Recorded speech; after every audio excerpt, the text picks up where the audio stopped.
12th question చూద్దాం. మనకి directions ఇస్తున్నారమ్మా.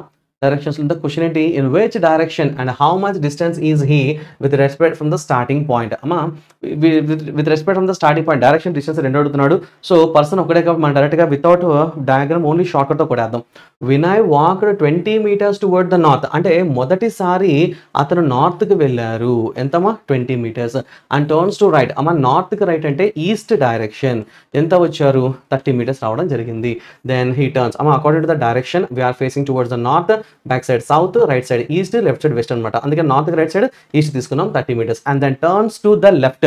So ఇప్పుడు ఈస్ట్కి లెఫ్ట్ అంటే మళ్ళీ నార్త్ వస్తుంది. సో లెఫ్ట్ టర్న్ తీసుకొని 10 meters ట్రావెల్ చేశారు. Then turns to left. నార్త్కి లెఫ్ట్ అంటే మళ్ళీ ఎవరు వస్తారు? West direction. అక్కడికి ఎంత వచ్చారంటే 40 meters వచ్చి రావడం జరిగింది. And finally he turns to left. మా వెస్ట్కి లెఫ్ట్ అంటే సౌత్ డైరెక్షన్. ఆ లెఫ్ట్ టర్న్ తీసుకొని అండ్ వాక్ ఫర్ 30 meters. ఎంత వచ్చారు? 30 meters రావడం జరిగింది.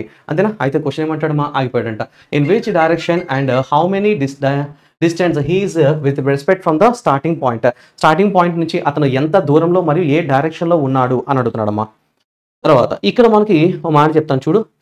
సేమ్ డైరెక్షన్స్ ఉంటే యాడ్ చేసుకో, ఆపోజిట్ డైరెక్షన్స్ ఉంటే సబ్ట్రాక్ట్ చేసుకో. సో నార్త్ సేమ్ కదా, సౌత్ అంటే ఆపోజిట్ కదా.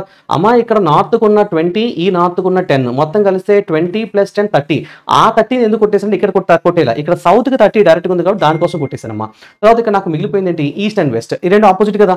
ఈస్ట్ వెస్ట్కి ఆపోజిట్ అయితే సబ్ట్రాక్ట్ చేసుకుంటే 40 - 30 ఎంత? 10. అంటే పెద్ద నెంబర్ 40 నాకు వెస్ట్ దగ్గర ఉంది కాబట్టి ఆ డిఫరెన్స్ 10 వెస్ట్కి ఉంటుంది. అంటే స్టార్టింగ్ పాయింట్ నుంచి ఇప్పుడు వారు వెస్ట్ డైరెక్షన్లో 10 meters దూరంలో ఉన్నారు అని అర్థం. సో 10 meters డిస్టెన్స్లో వెస్ట్ డైరెక్షన్లో ఉన్నారు. That's my answer. ఆన్సర్ ఈ సెకండ్ ఆప్షన్. దీనికోసం బొమ్మలు వేసి గందరగోళం చేసి ఊరంతా తిరగద్దు. గట్టి కొడితే 15 seconds క్వశ్చన్ వెళ్ళిపోద్ది. ఫాస్ట్గా చదవాలి.